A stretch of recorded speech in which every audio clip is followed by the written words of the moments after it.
한나가라는 제목을 가지고 함께 말씀을 나누도록 하겠습니다. 사무엘상 1장은 사무엘의 출생에 관한 기록입니다. 엘가나가 두 아내가 있었어요. 한 명의 이름은 한나고 한 명의 이름은 분인나입니다. 그런데 분인나에게는 아이가 있고 한나에게는 아이가 없었어요. 그래서 한나는 왠지 기죽어서 살았던 것 같아요. 4절과 5절을 보면 엘가나가 재물의 분깃을 두 아내와 자매에게 주었는데 특별히 한나에게는 갑절을 주었다 그랬어요. 왜냐하면 누구를 더 사랑했을까요? 한나를 더 사랑합니다. 그래서 분인나보다 2배를 더 줬어요. 실제로 보니까 매년 한나가 여호와의 집에 올라갈 때마다 남편이 그같이 하매 분인나가 그를 격분시키므로 그가 울고 먹지 아니하니라고 말씀합니다. 남편 엘가나가 해마다 하나님께 예배드리러 갈 때 똑같이 한단 말이에요. 그러니까 누가 화가 났을까요? 분인나가 화가 난 거예요. 왜 한나에게는 2배를 주고 나한테는 하나밖에 안 줘? 이렇게 생각을 한 거죠. 그래가지고 분인나는 뭐가 있다고 그랬어요? 아이가 있거든요. 그러니까 자기는 아이를 낳았다는 말이에요. 그거 가지고 이제 말하자면 텃세를 부리는 거죠. 그래서 누구를 격분시켰어요? 한나를 격분시킨 거예요. 그러니까 한나가 슬퍼가지고 울었다 이렇게 말씀하고 있어요. 분인나의 질투가 자식이 없는 한나를 괴롭히게 되는 그런 모습을 보게 됩니다. 한나에게는 고통이 있었습니다. 첫 번째는 자식이 없는 고통이 있었어요. 이것은 자녀로 인한 고통으로서 한나는 임신을 하지를 못했어요. 아이를 낳고 싶지만 아이가 생기지를 않았습니다. 또 한나에게는 그의 적수인 분인나가 그를 심히 격분하게 해서 괴롭게 하는 일을 당하였습니다. 그래서 그는 분인나를 통하여 괴로움을 당하는 그런 고통을 당했어요. 2절에는 자식이 없는 내용이 나오고 6절에는 분인나를 통해서 고통당하는 내용이 나옵니다. 분인나를 통해서 당하는 고통은 나를 괴롭히는 사람으로 인한 고통에 해당되고 인간관계에 있어서의 고통에 해당됩니다. 이렇게 한나에게는 고통이 있었는데 그는 그것으로 인해서 마음이 괴로웠어요. 우리가 마음이 괴로울 때 어떻게 그 문제를 해결해야 할까요? 한나가 마음이 괴로울 때 어떻게 해결했는지 살펴보므로 큰 은혜가 임하는 복된 시간 그리고 성령으로 충만한 시간 될 수 있기를 원합니다. 한나가 마음이 괴로워서 여호와께 기도하고 통곡했다라고 말씀합니다. 10절에 한나가 마음이 괴로워서 여호와께 기도하고 통곡하며 라고 말씀을 하고 있어요. 한나는 마음이 괴로울 때 하나님께 눈물로 기도했다라는 말씀인 것입니다. 우리도 마음이 괴로울 때, 슬픈 일이 있을 때, 고통스러운 일이 있을 때 어떻게 그 문제를 해결해야 할까요? 하나님께 눈물로 아뢰시기 바랍니다. 그럼 하나님 반드시 응답해 주실 줄로 믿습니다. 같이 해볼까요? 괴로울 때 눈물로 기도합시다. 괴로울 때 눈물로 기도하시기 바랍니다. 그러면 반드시 하나님이 응답해 주실 줄로 믿습니다. 기도하고 통곡하며 라고 말씀합니다. 공동 번역은 흐느껴 울며 애원하였다 이렇게 번역을 했어요. 그 의미를 생생하게 잘 드러내 주고 있습니다. 진정으로 한나는 마음속 깊은 곳에서 올라오는 모든 인간적 슬픔과 고통을 숨김없이 하나님 앞에 내놓고 애절한 심정으로 간구 기도를 하나님께 드림으로써 고통과 번민을 눈물의 기도로 승화시켰어요. 우리에게 고통이 있습니까? 번민이 있습니까? 기도로 승화시키시기 바랍니다. 우리 힘으로 되지 않는 것도 하나님 하시면 되는 줄로 믿습니다. 그러려면 하나님의 도우심을 받으려면 우리가 어떻게 해야 될까요? 기도해야 된다. 이 기도를 할 때 간절히 기도할 때 뭐가 나오게 돼 있어요? 눈물이 나오게 돼요. 우리가 다른 사람 앞에서 간청할 때도 어떻게 호소하죠? 간절히 하다 보면 눈물이 나옵니다. 특히나 남자들은 뭐에 약해요? 여자의 눈물에 약합니다. 간절히 호소하면 어쩔 줄 몰라요. 해달라는데 해줄 수밖에 없어요. 그런 경우가 많이 있어요. 하나님 앞에도 하나님이 뭐에 약할까요? 눈물에 약하시거든요. 많이 우시기 바랍니다. 간절히 하나님께 아뢰시기 바라고 눈물도 많이 흘리시기 바랍니다. 그러면 하나님이 그 눈물에 응답하여 주실 줄로 믿습니다. 나에게 어떠한 고통과 슬픔이 있습니까? 각자의 처한 이치가 다르고 환경이 다를 줄로 압니다. 나에게 슬픔도 있을 수 있고 고통도 있을 수 있어요. 그럴 때 눈물로 기도하여 응답받으시는 은혜가 우리 모두에게 있기를 원합니다. 우리는 여전도의 헌신력으로 드리고 있습니다. 우리 여전도회가 눈물로 기도하여서 우리의 가정에 복음화가 이루어지고 하나님의 은혜 가운데 기도의 소문은 응답되고 자녀의 문제가 해결되고 또 남편의 문제, 아내의 문제가 해결되는 놀란 역사가 가정마다 일어나기를 원합니다. 한나는 자식을 얻기 위해서 하나님께 기도했습니다. 11절에 보면 한나의 소원이 나옵니다. 소원하여 이르되 만군의 여호와여 만일 주의 여름의 고통을 돌보시고 나를 기억하사 주의 여름을 잊지 아니하시고 주의 여종에게 아들을 주시면 내가 그의 평생에 그를 여호와께 드리고 삭도를 그의 머리에 대지 아니하겠나이다 라고 말씀하고 있습니다. 하나님 저에게 아들 주세요. 그러면 그의 평생을 하나님께 드리겠습니다. 그리고 일평생 삭도를 머리에 대지 않겠습니다 라고 소원하는 내용이 나옵니다. 한나는 아들을 주시면 그 자식을 하나님께 나시린으로 헌신하게 할 것을 소원합니다. 나시린은 자신의 평생을 하나님께 드리고 삭도를 머리에 대지 않았습니다. 대표적인 사람이 바로 삼손입니다. 소원하여 이르되라고 했는데 삭도를 그의 머리에 대지 아니하겠나이다 라고 말합니다.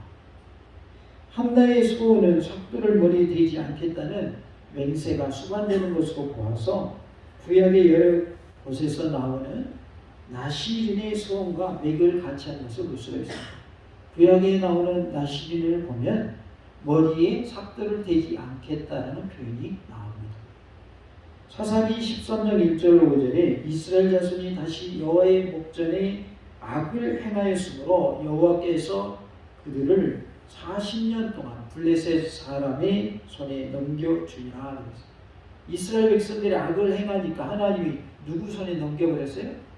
블레셋의 손에 넘겨버렸습니다. 소라 땅의 단 지파의 가족 중에 마누아라 이름하는 자가 있더라 그랬어요. 마누아라는 사람이 있는데 무슨 지파였어요? 단 지파였습니다.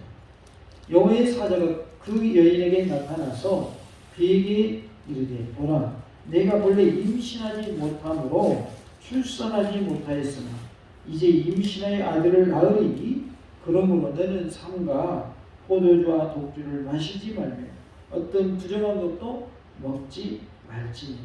보라 내가 임신하여 아들을 낳으리니 그의 머리에 삭도를 대지 말라.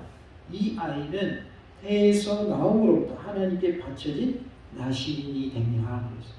그러니까 태어날 때부터 나시린이 됐다라고 말씀을 합니다.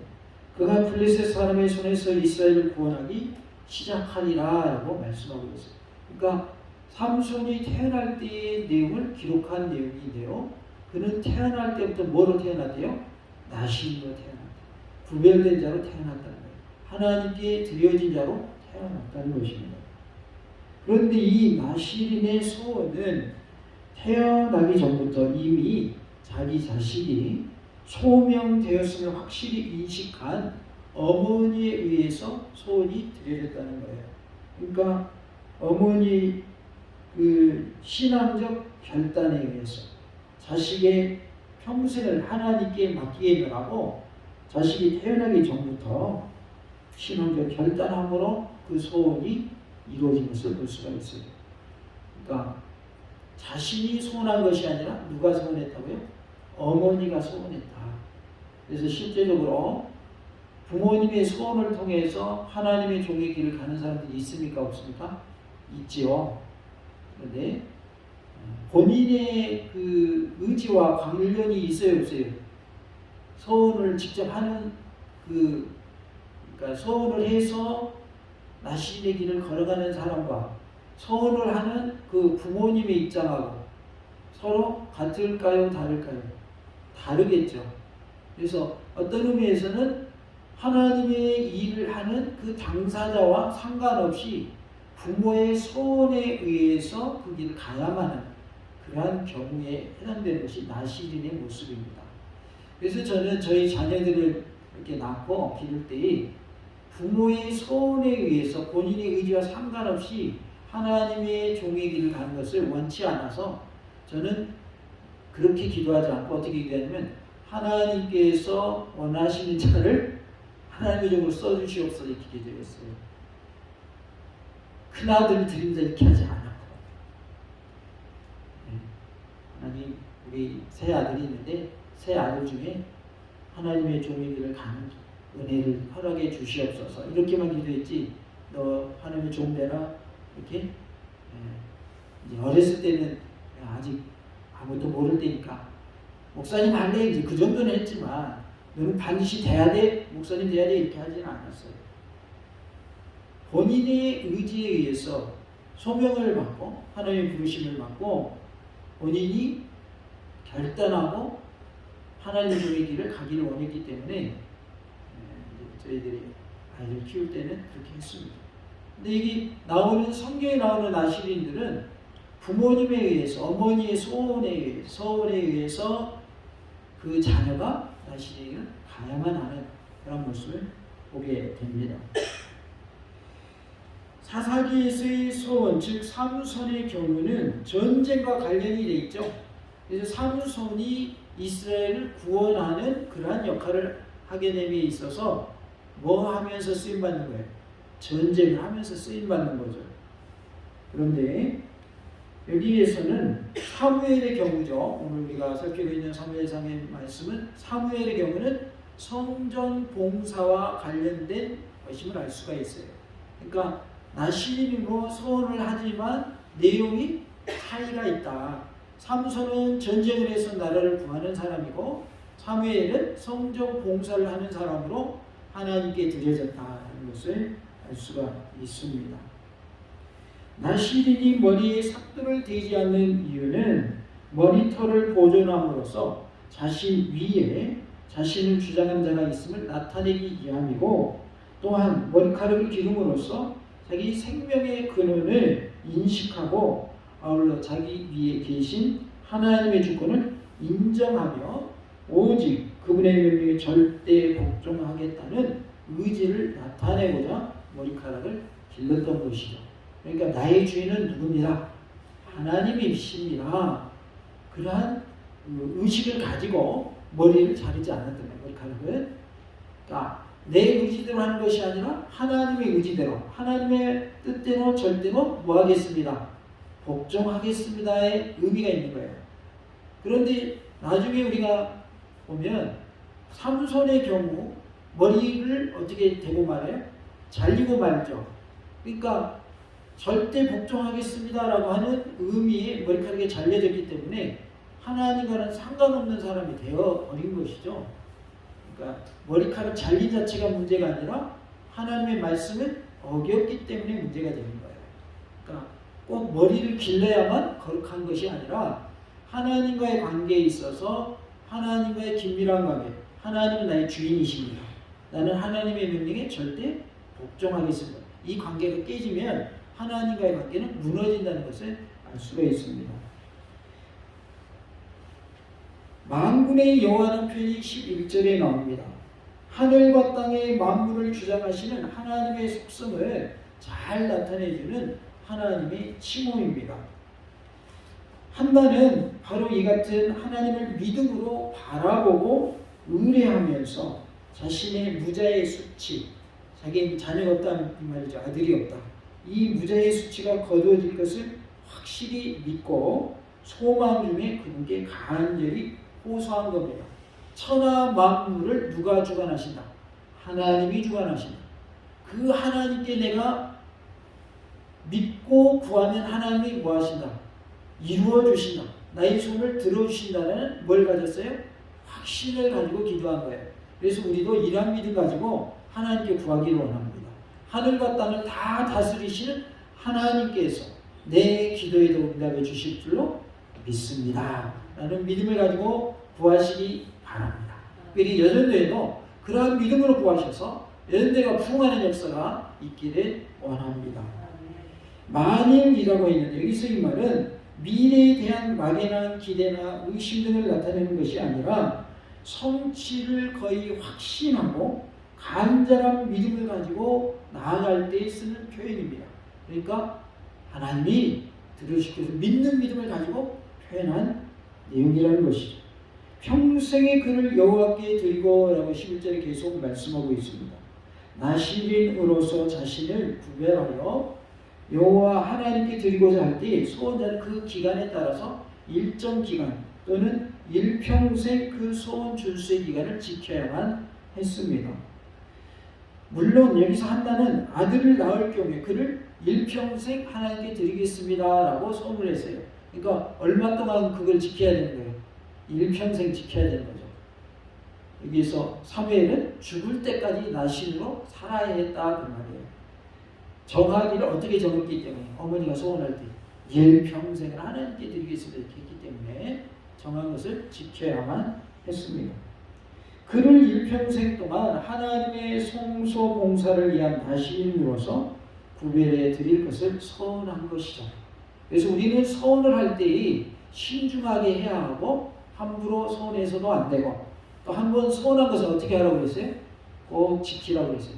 그 말에 뭐가 포함되어 있냐면 해로울지라도 지키라 이렇게 말씀하고 있어요. 그러니까 서원은 함부로 하면 안 되고 했으면 어떻게 해야 된다고요? 반드시 지켜야 된다는 거죠. 그리고 스스로 서원해가지고 나는 주님의 종이 되겠습니다 해가지고 그것을 안 지키면 그 사람의 삶이 잘 풀릴까요? 안 풀릴까요? 그런 얘기 많이 들어보셨죠? 목사님 되겠습니다 소원한 사람이 그 길을 안 가면 잘 풀려요? 안 풀려요? 많이 들어보셨을 거예요. 하나님이 풀어주시지를 않습니다. 왜? 하나님께 소원했잖아요. 해로울지라도 뭐하라고 그랬어요? 지키라고 그랬잖아요. 그러니까 소원은 함부로 하면 안 되는 것이고 했다면 해로울지라도 지켜야 되는 것이기 때문에 소원은 정말 중요한 것이다 라는 것을 우리가 알 수가 있습니다. 그러니까 하나님께 소원할 때 신중하게 소원하시기 바랍니다. 주님의 종 되겠습니다 이것만 소원이 아닙니다. 하나님께 무엇을 하겠습니다 또는 무엇을 드리겠습니다 이것도 소원이거든요. 그러니까 우리가 신중하게 생각하고 결단하고 소원해야 되고 소원을 했다면 그 소원을 어떻게 해야 된다고요? 반드시 지켜야 된다는 것을 알 수가 있습니다. 다 같이 해볼까요? 소원은 함부로 하지 말고 소원했다면 반드시 지킵시다. 소원을 우리가 함부로 해서도 안 되겠지만 소원을 했다면 반드시 지켜야 합니다. 그래야 하나님 우리를 기뻐 받아 주십니다.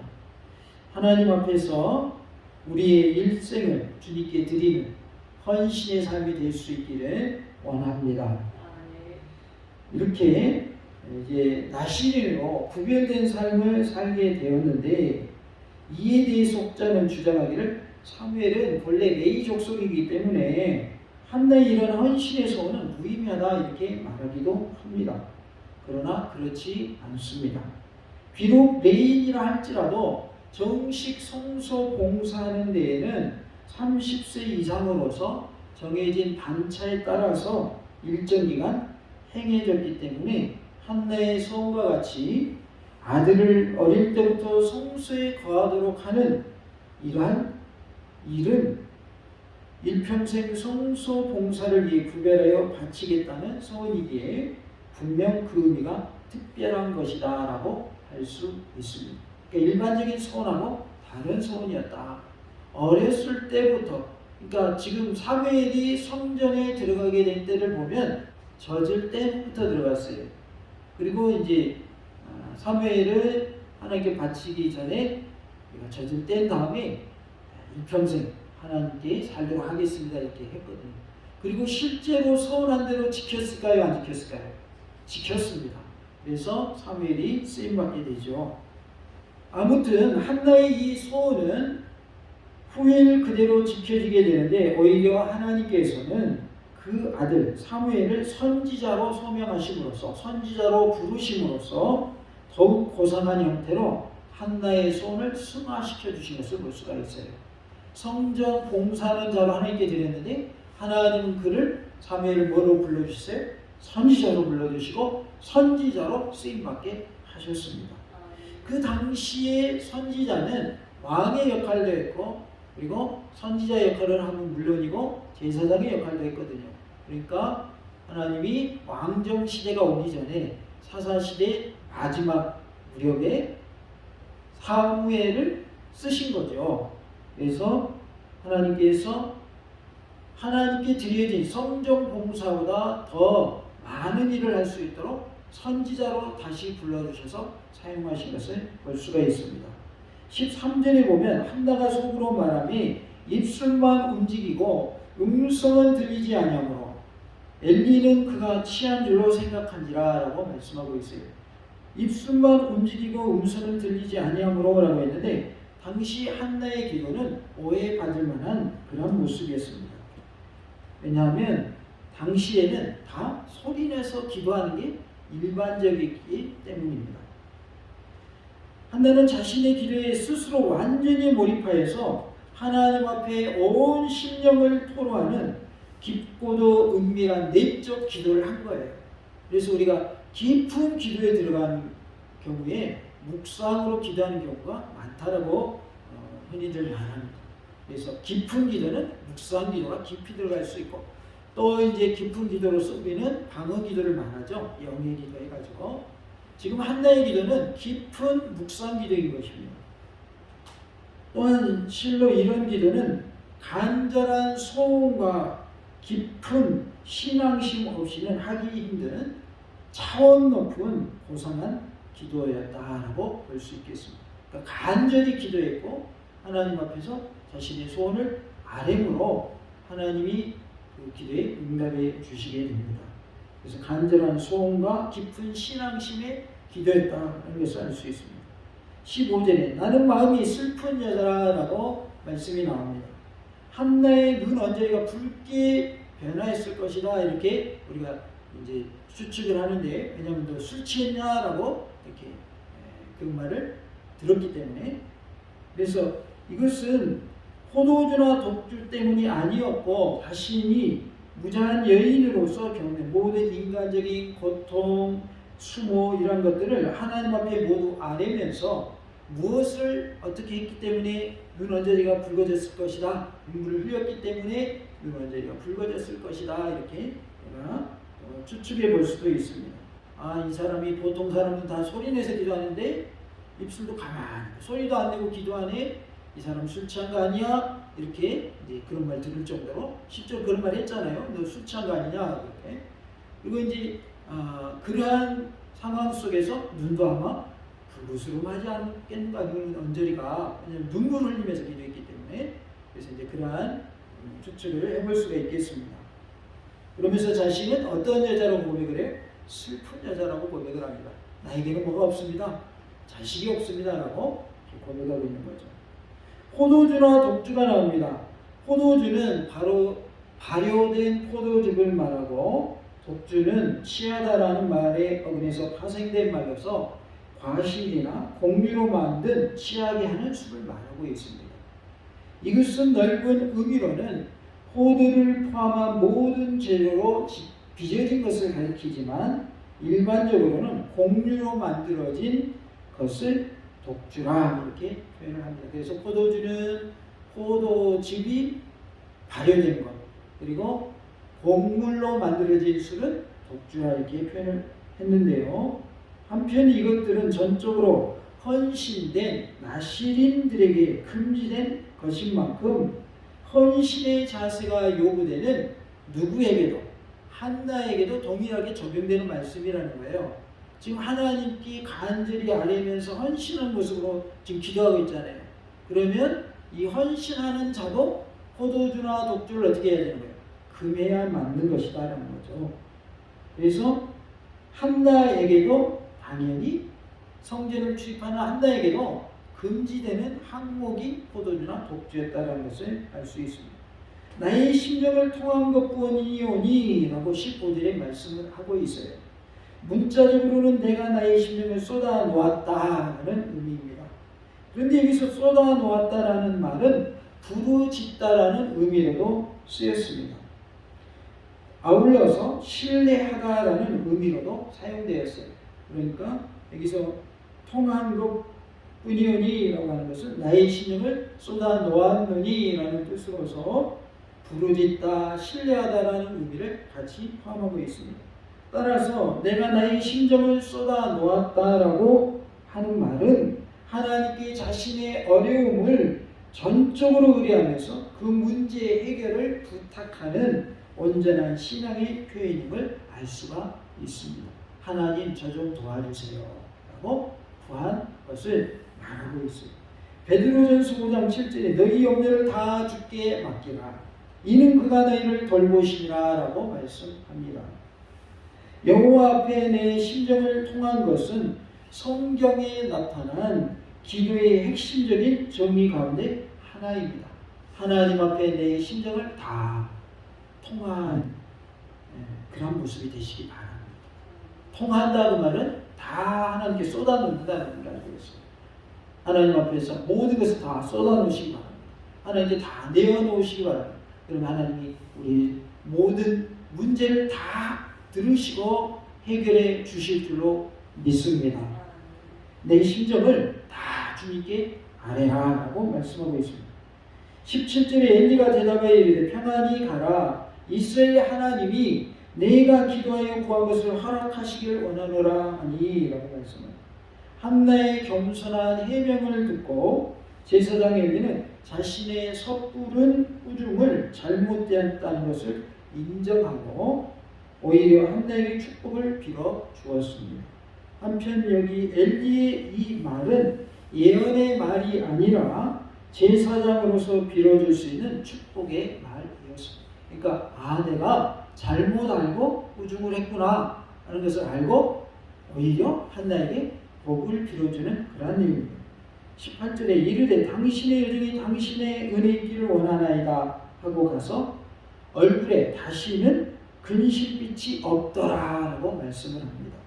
가서 먹고라고 했는데 심령의 모든 괴로움을 토로한 깊은 내적 기도를 통해서 그리고 제사장의 축복을 통해서 모든 근심과 슬픔을 해소한 한나는 성소의 뜰을 떠나서 성소에 딸린 여러 방 중에 하나 곧 자신의 가족들이 재물을 나눠 먹고 있는 곳으로 가서 그들과 함께 진정으로 기쁜 마음으로 식사를 할 수 있었던 것을 알 수가 있습니다. 그래서 가서 먹고라고 말씀하고 있습니다. 그러니까 하나님의 자녀로서 하나님 앞에 아뢰었더니 하나님이 그 기도에 응답해 주실 것을 그는 확신하게 되었고 또 제사장 엘리를 통해서 축복의 말을 듣게 되고 그래서 그는 얼굴빛이 환하게 된 거죠. 근심이 없어진 거죠. 그리고 가족들과 함께 식사를 하게 되는 것이죠. 그러니까 하나님께 화목제, 서원제를 드릴 때에는 그 재물을 나눠 먹을 수 있는 그러한 제도였기 때문에 가족과 함께 식사를 하는 것을 볼 수가 있어요. 한나가 임신하고 때가 이름에 아들을 낳아 사무엘이라 이름하였으니 이는 내가 여호와께 그를 구하였다 함이더라 라고 20절에 말씀을 하고 있습니다. 한나는 지금 태어난 아들의 이름을 뭐로 지었어요? 사무엘로 지었습니다. 사무엘이란 이름의 의미는 듣다라는 뜻의 샤마와 하나님이란 뜻의 엘이 합성되어서 곧 하나님께서 들으셨다 그런 뜻입니다. 같이 봅시다. 하나님께서 들으셨다. 그게 이름이 뭐예요? 사무엘이에요. 사무엘. 엘은 하나님이고 그래서 하나님께서 들으셨다는 뜻이 사무엘의 이름의 뜻입니다. 따라서 한나는 사무엘의 출생이 하나님의 기도 응답임을 확신하면서 그 같은 이름을 지었음에 틀림이 없습니다. 한편 성경에서는 그와 같은 뜻의 이름을 또 발견할 수 있는데요. 민수기 34장 20절에는 스무엘이라는 이름이 나오고 창세기 16장 11절에는 이스마엘이라는 이름이 나옵니다. 이들의 이름의 뜻도 하나님께서 들으셨다라는 뜻을 가지고 있습니다. 여호와께 그를 구하였다 하미더라 라고 20절에 말씀을 하죠. 이 말은 한나가 아들의 이름을 하나님께서 들으셨다라는 의미의 사무엘이라고 지은 중대한 배경을 알려주고 있습니다. 왜냐하면 만일 한나가 하나님께 구하지 않았다면 하나님께서는 들으실 일도 없으셨을 것이기 때문입니다. 그러니까 하나님이 들으셨다라고 하는 한나가 뭐 했다? 구했다는 말이죠. 기도했다는 말이죠. 그러니까 하나님의 응답이 있기 위해서 먼저 하나님이 듣는 일이 있어야죠. 들으시는 일이 있어야죠. 그러면 들으시려면 우리가 뭐 해야 돼요? 하나님께 구해야죠. 하나님께 아뢰야죠. 그래 하나님 들으시죠. 그러니까 결론은 뭡니까? 하나님께 구하라고. 하나님께 구하면 하나님이 들으신다. 하나님께서 들으셨다는 이름이 뭐라고 그랬어요? 사무엘이란 말이에요. 그러니까 우리 여전대가 하나님께 구할 때 하나님이 들으시고 하나님 응답하여 주실 줄로 믿습니다. 한나가 하나님께 아들을 구하여 사무엘을 낳은 것처럼 하나님께 나의 소원을 아뢰어서 응답받는 은혜가 우리 여전대 우리 모두에게 있기를 간절히 원합니다. 한나는 마음이 괴로울 때 하나님께 눈물로 기도했습니다. 그랬더니 하나님이 응답하여 주셔서 사무엘을 아들로 주셨습니다. 우리에게 어떠한 어려움이 있고 아픔이 있고 고통이 있습니까? 문제마다 하나님께 아뢰시고 하나님 응답해 주신 놀라운 은혜가 있기를 간절히 원합니다. 같이 봅시다. 괴로운 일이 있을 때에 눈물로 하나님께 기도합시다.